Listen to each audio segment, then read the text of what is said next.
Jadi Pak Smith, dengan blokade dilakukan oleh Amerika Serikat, apakah justru membuka peluang adanya perang tanker atau justru mempercepat proses negosiasi dengan Iran? Iya, sebenarnya begini, Trump itu dalam keadaan panik sekarang ini. Oh, panik. Tidak ada jalan keluar untuk dia. Dia kepingin cari jalan keluar, bagaimana exit dengan selamat. Nah, dia tidak punya leverage sekarang ini untuk memaksa Iran ke meja perundingan. Nah, awal bulan depan, Trump akan mengunjungi Cina. Dan itu bagi Trump adalah suatu peristiwa historis. Dan dinanti oleh Cina untuk menyelesaikan masalah kebijakan tarif Trump itu. Nah, karena militer bukan opsi, Amerika Serikat tidak akan lagi menggunakan militer sebagai strategi untuk mengalahkan Iran, karena itu sudah gagal. Itu senjata-senjata strategis Amerika Serikat yang diandalkan seperti F-35 Stealth yang tidak bisa dijangkau itu ternyata dijatuhkan oleh Iran. Helikopternya yang penting dijatuh di padang pasir. Jadi senjata-senjata yang jadi kebanggaan Amerika Serikat itu ternyata bisa dihancurkan oleh Iran. Sehingga opsi militer itu sudah nggak ada bagi Trump. Tapi bagaimana sekarang ini Trump keluar dari persoalan yang diciptakannya sendiri dengan menyelamatkan mukanya. Nah, caranya dia blokade kapal khusus untuk dengan harapan akan membawa Iran negosiasi? Ya. Nah, karena Cina satu-satunya negara yang menyerap 90% produksi minyak Iran dan Trump akan mengunjungi Cina, maka dia berpikir ya bujuk sama Xi Jinping lah, coba bilang sama Iran supaya mengalah lah. Jadi menurut Pak Smith sendiri, apakah blokade laut yang dilakukan oleh Trump ini akan efektif menuju tujuannya, yaitu mendorong Iran dengan ini kan, menyenggol China kan, untuk ikut campur? Tidak bisa, karena Cina tidak mau, Cina berkepentingan menjaga eksistensi Iran. Rezim mullah Iran itu penting bagi Cina untuk eksis. Karena dia itu sekutu alami Cina. Jadi apa yang dilakukan oleh Trump saat ini, apa nanti yang dia peroleh kalau misalnya negosiasi nggak dapat, China nggak bisa digenggam? Paling aman itu Trump itu dia sudah kalah, Amerika Serikat sudah kalah dalam pertempuran. Sekarang masalahnya dia tidak melibatkan diplomat-diplomat Amerika Serikat yang berpengalaman, Kementerian Luar Negerinya, bagaimana berunding dengan Iran itu. Tapi saya juga melihat bahwa sikap keras Iran ini, dia yakin betul, dia bisa menjatuhkan Trump. Dia bisa menjatuhkan Trump. Dan kalau dia bisa menjatuhkan Trump, ada keuntungan yang diperoleh dalam hal ini. Iran keluar sebagai superpower regional. Skenario Israel di Timur Tengah untuk menjadi hegemon utama itu gagal total kalau Iran keluar sebagai pemenang. Dan yang ketiga adalah proyek nasionalisme kulit putih yang dijadikan kebijakan Trump untuk kembali menjadi superpower yang sedang dia turun itu tidak akan berhasil kalau Trump jatuh. Dan itu kekalahan dia atas Iran itu merupakan satu kekalahan kolosal bagi Amerika Serikat yang mungkin satu-satunya yang dialami oleh Amerika Serikat secara memalukan dalam sejarahnya. Dan itu Iran bisa melakukannya. Oke, baik. Nanti saya lanjut lagi ke Pak Smith. Setelah ini saya ke Mas Sato dulu. Mas Sato, kalau kita lihat bagaimana penyitaan tanker yang kita lihat sudah bahkan sampai ke Samudra Hindia, apakah ini cukup mengganggu China dan juga Rusia? Bagaimana analisis Anda? Pertama kita satu-satu, kalau Cina dia juga sudah mengeluarkan pernyataan mengingatkan bahwa aksi blokade Amerika itu inilah sesuatu yang tidak elok gitu ya. Lalu yang kedua Rusia, sebenarnya Rusia kan pihak yang diuntungkan dari perang ini ya. Karena dia bisa menjual minyaknya dan dia bisa mendapatkan mitra-mitra yang membutuhkan tambahan minyak akibat kesulitan di Selat Hormuz.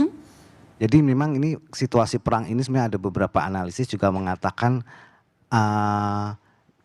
sebenarnya itu bagian juga dari Amerika untuk mengakhiri pengaruh Cina di Timur Tengah karena Cina dan Iran itu cukup erat gitu ya. Sehingga diharapkan dari perspektif Amerika ya tentunya, dengan Iran dilemahkan maka pengaruh Cina pun akan berkurang. Jadi sebenarnya cerita perang ini juga bisa dikaitkan juga dengan rivalitas strategik Amerika dan Cina ya, rivalitas yang multidimensi. Lalu satu sisi perang ini juga memang betul itu juga membuat lemah Amerika karena dia menurut laporannya sudah 1.100 Tomahawk ya habis, lalu 1.100 rudal jelajah jarak menengah juga habis. Dan padahal itu rata-rata itu lebih kurang 10 kali dari pembelian rudal tiap tahun yang dilakukan oleh Amerika. Itu bisa dikatakan bahwa cadangan persenjataannya berkurang dengan ini. Itu artinya posisi Amerika kan melemah. Padahal ada front yang juga dibuat oleh katakanlah Cina ya, misalnya di Pasifik dan sekitarnya. Dan satu sisi juga bagi Rusia perang ini kan membuat dia punya tambahan uang untuk membiayai perang di Ukraina gitu. Itu tambahan yang cukup luar biasa saya kira. Sehingga kemudian itulah memang perang itu kan kompleks ya, dia saling terkait apalagi di sini ada persaingan great powers gitu ya, Cina dan Amerika seperti itu. Oke. Maka kemudian apakah itu akan berujung pada negosiasi? Tentu masih ada banyak faktor yang bisa mempengaruhi itu saya kira. Iya, kita juga sebenarnya punya data laporan Intel Amerika Serikat soal arsenal Iran. Saudara, ini kalau kita lihat sejumlah media di Amerika Serikat memuat laporan Badan Intelijen Pertahanan DIA yang menyatakan kekuatan militer Iran masih cukup kuat meski digempur oleh operasi Epic Fury. Rinciannya persediaan rudal balistik masih 50% dengan sistem peluncur relatif masih utuh. Persediaan rudal balistik masih 50% dengan sistem peluncur relatif masih utuh, saudara. Kemudian kekuatan angkatan laut masih utuh 60 sampai 70%. Dan mayoritas kapal cepat rudal masih berfungsi dan angkatan udara Iran 66% masih operasional. Meski sistem pertahanan udara utama seperti S-300 banyak yang hancur, namun Iran memiliki cukup sistem hanut jarak menengah buatan lokal yang aktif dan mampu mengancam jet tempur musuh. Sementara untuk ranjau laut, Iran memiliki stok ribuan unit yang bisa digeser dengan cepat. Dan berikutnya kami juga punya data meski infrastruktur militernya banyak mengalami kehancuran akibat serangan Amerika Serikat dan Israel, sejumlah arsenal utama Iran diyakini aman di dalam fasilitas bawah tanah. Ujung tombak utamanya antara lain rudal hypersonic Fatah 2, rudal balistik berhulu ledak besar Khorramshahr 4 alias Khaibar, rudal balistik Sejil, drone kamikaze Shahed 136, drone jarak jauh Arash 2, dan sistem hadut lokal yang diklaim setara S-300 yakni Bavar 373. Jadi Pak Ade, silakan dijelaskan bagaimana kira-kira cara Iran melawan sejumlah gerakan yang mungkin dilakukan oleh Amerika Serikat. Silakan dijelaskan. Dipetail lagi ya? Iya, silakanlah. Ini bidang Anda soalnya. Ya, terima kasih. Jadi kalau kita lihat bahwa Iran itu adalah negara yang diembargo. Jadi saya masih menyaksikan data yang diperoleh oleh US terhadap kekuatan kini daripada Iran. Apakah itu data yang memang berdasarkan pada strategi intelijen dia atau memang asumsi ya. Tapi kalau saya lihat tadi dari data, negara yang diembargo memproduksi rudal supersonik dengan kecepatan 15 Mach itu luar biasa. Artinya dia selama diembargo sudah memiliki satu asumsi yang future oriented ya, bagaimana perang yang akan datang. Karena kalau kita lihat dengan hubungan sejarah bahwa Iran ini kan asal mula Persia. Dan pada tahun sekian dia kan pernah menguasai Israel. Ini kan mengulangi sejarah sebenarnya. Sehingga dia sudah punya bayangan bagaimana dia untuk menyerang ke negara itu dengan rudal balistik yang dia miliki. Jadi sebenarnya yang saya sangat kagum ya, bagaimana Iran mengembangkan kemampuan industri pertahanan selama dia embargo, walaupun saya yakin itu dengan bantuan Rusia dan Cina ya. Nah kemudian juga kalau melihat pada dinamika perang sekarang, apakah Iran bisa bertahan? Konsepnya adalah seperti gajah melawan semut. Tanda petik ya, artinya dalam konsep strategi militer bahwa kekuatan konvensional US itu bisa mengalahkan Iran.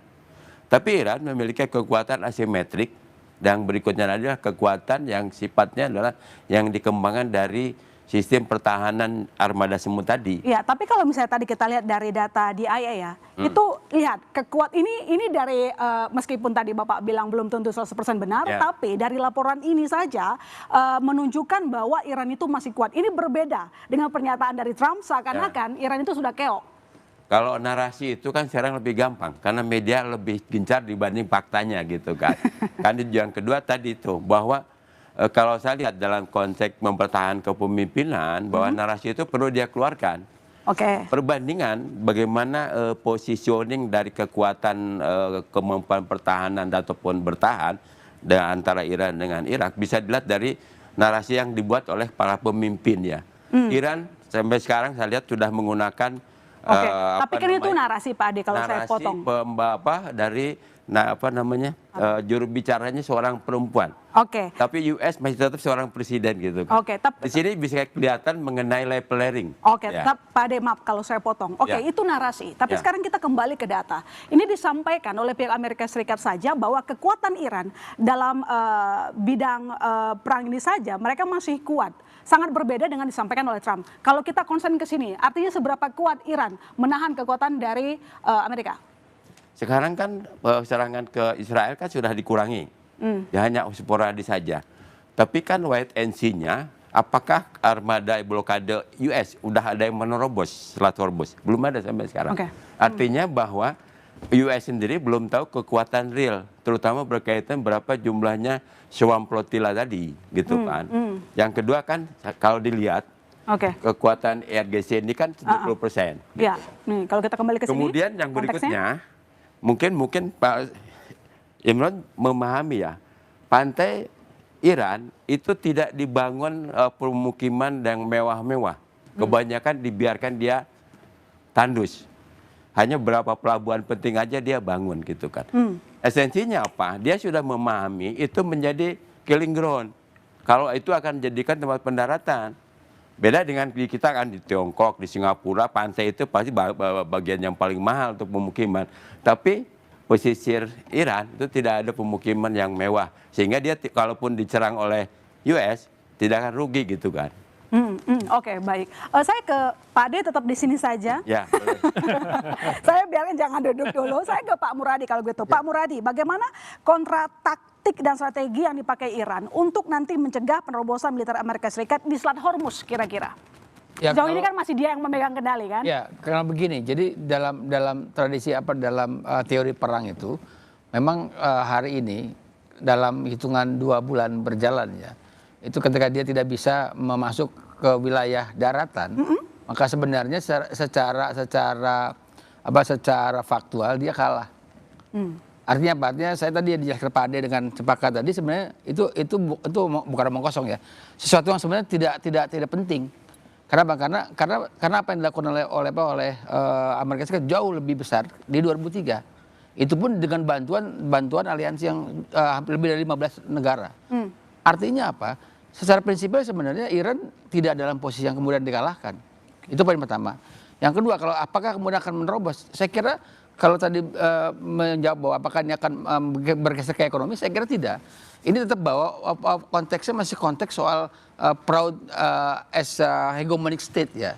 Jadi ingin mengarah ke sana. Tadi Pak Smith menyampaikan bahwa saya meyakini betul misalnya Iran pasca perang ini akan menjadi salah satu negara yang kemudian setara dengan China dan juga Rusia. Dia bukan cuma di kawasan tapi juga di dunia. Artinya memang ini juga salah satu yang saya kira penting buat kita. Dan yang kedua yang saya tadi soal internal US. Saya kira Trump ini kalau ini dia tidak sampai katakanlah saya nyebut misalnya 3 bulan ke depan ya. Itu dia tidak bisa betul menguasai keadaan. Dia bukan cuma kalah Republik, tapi juga dia mungkin juga jatuh. Pasti. Karena situasi sudah nggak memungkinkan karena gini, kalau kita peta di dalam negeri Amerika Serikat itu adalah hanya 27% itu adalah konservatif, mohon maaf Kristen konservatif menjadi pendukung utamanya Trump. Selebihnya udah geser semua. Jadi kalau kemudian ini dia tidak bisa menggeser sampai katakanlah bulan-bulan Agustus gitu, maka saya meyakini betul Republikan kalah. Kedua, Trump dalam posisi yang sangat kritik. Baik, saya ke Mbak Cempaka. Mbak Cempaka, Badan Intelijen Amerika saja menganggap Iran ini masih cukup kuat. Apakah kalau memang seperti ini faktanya yang disampaikan oleh Amerika Serikat, ini Iran mampu mengimbangi atau bahkan mengungguli langkah taktik yang dilakukan oleh Amerika Serikat dengan melakukan blokade? Tentu kita lihat bahwa memang Amerika Serikat dan Iran ini dua posisi yang berbeda. Kita tahu bahwa perang ini adalah perang asimetris, di mana Iran tidak butuh untuk menang, Mbak. Tapi yang dibutuhkan adalah untuk bertahan, dan kita lihat bagaimana perang ini sudah masuk ke hari ke-55, 56 saat ini, dan waktu ada bersama Iran. Maksudnya adalah tidak diburu-buru, tidak ada yang memburu-buru Iran untuk memenangkan perang ini ataupun kapan untuk bertahan. Tetapi untuk Amerika Serikat sendiri banyak waktu yang harus dikejar. Tadi Prof. Pak Dubes menyatakan misalnya terkait dengan dalam konteks midterm election yang lebih dekat sendiri, kita tahu ada New Wars Power Act yang memang mewajibkan presiden untuk bertanggung jawab di depan Kongres ketika sudah 30 sampai 60 hari. Dan ini akhir April ini waktunya sudah habis untuk Trump akhirnya untuk duduk dan bersama-sama dengan Kongres mempertanggungjawabkan apa justifikasi mengapa harus ke Iran begitu berperang. Dan ini tentu saja mengikat bagaimana di dalam negeri Amerika Serikat sendiri dan Trump sendiri.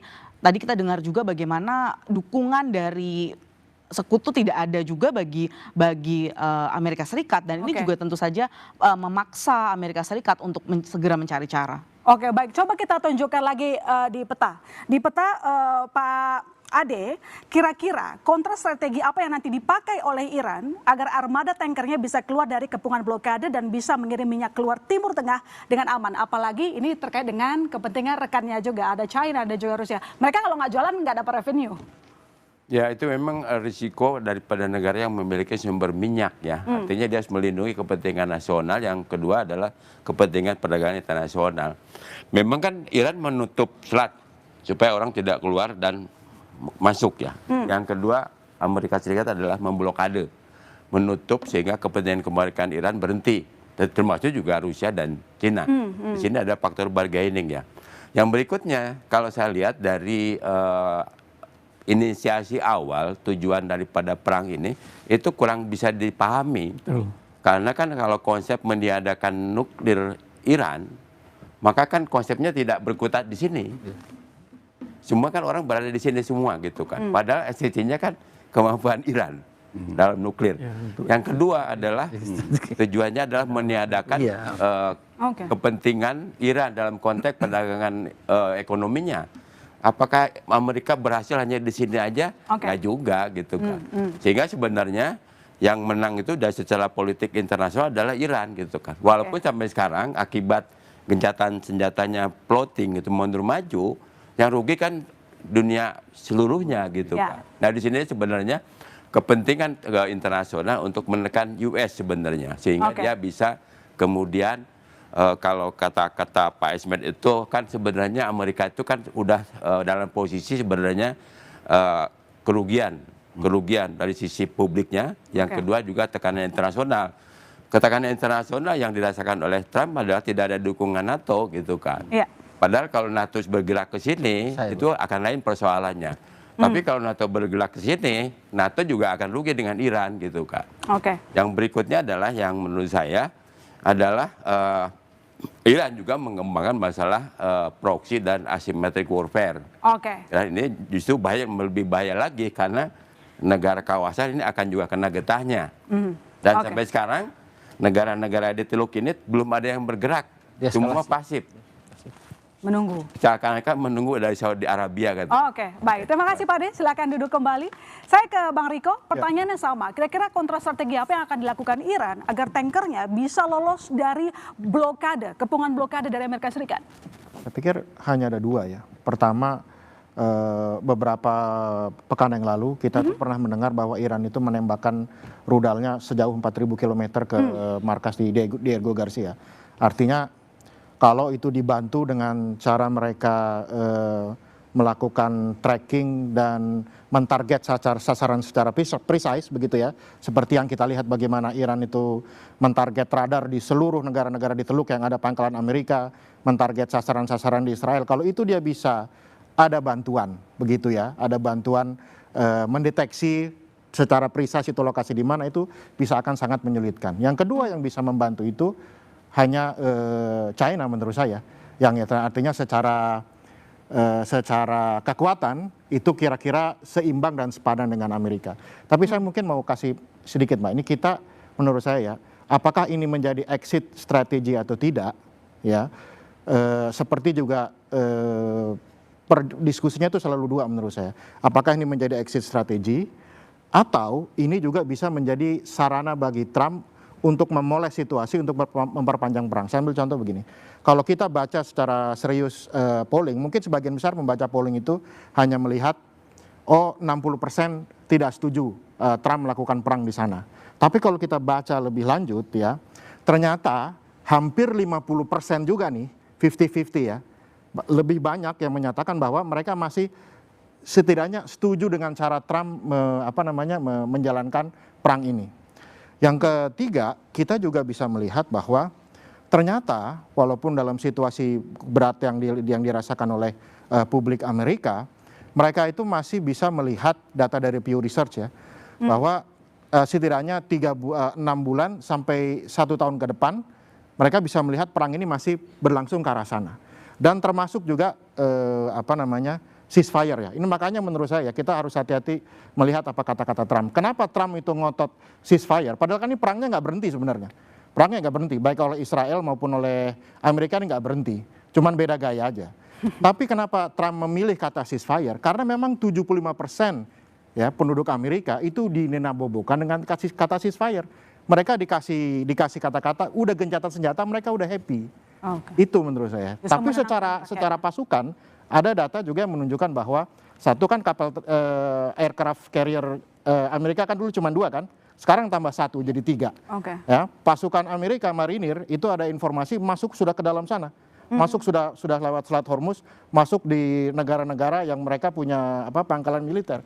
Jadi secara pasukan sebenarnya masih ready, dan ini kan Amerika belum pakai semua senjatanya. Okay. Kalau dia pakai semua senjatanya ya.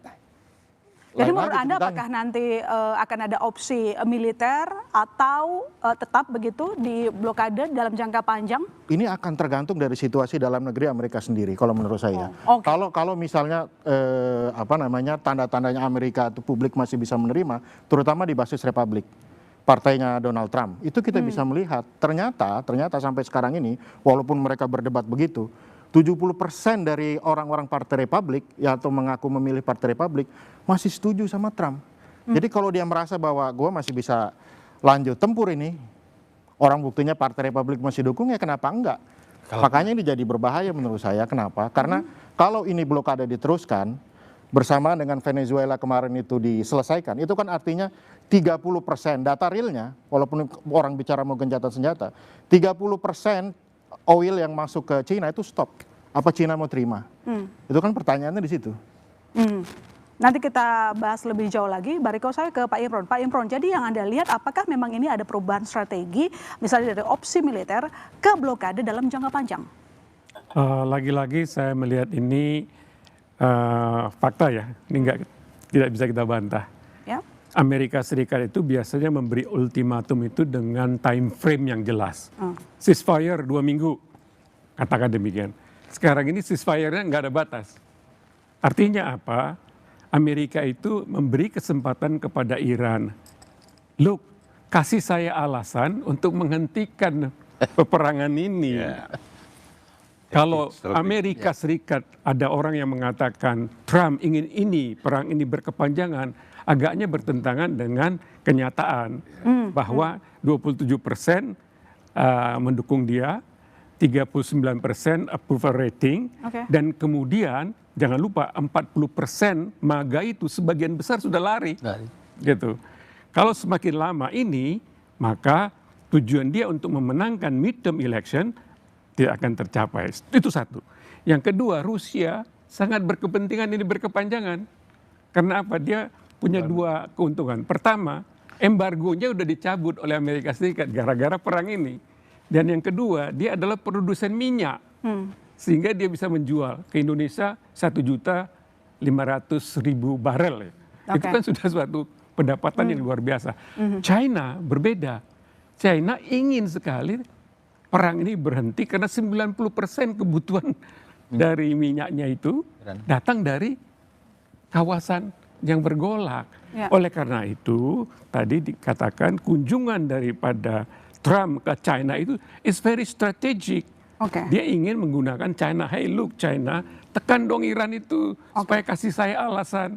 Exit strategy supaya saya bisa hentikan perang ini. Otherwise dia akan kalah di midterm. Lagi-lagi pertempuran ini bukan pertempuran di Timur Tengah. Pertempuran ini adalah pertempuran domestik. Jadi Pak Schmidt ngomong-ngomong soal mengambang kali ini, waktu gencatan senjata pertama itu Trump berubah pikiran, kemudian ada restu dari Mujtaba Khamenei yang dimana ikut campur si China. Tapi kenapa untuk yang kali ini tampaknya mengambang? Jangan dijawab dulu, boleh kembali saudara, tetap bersama kami.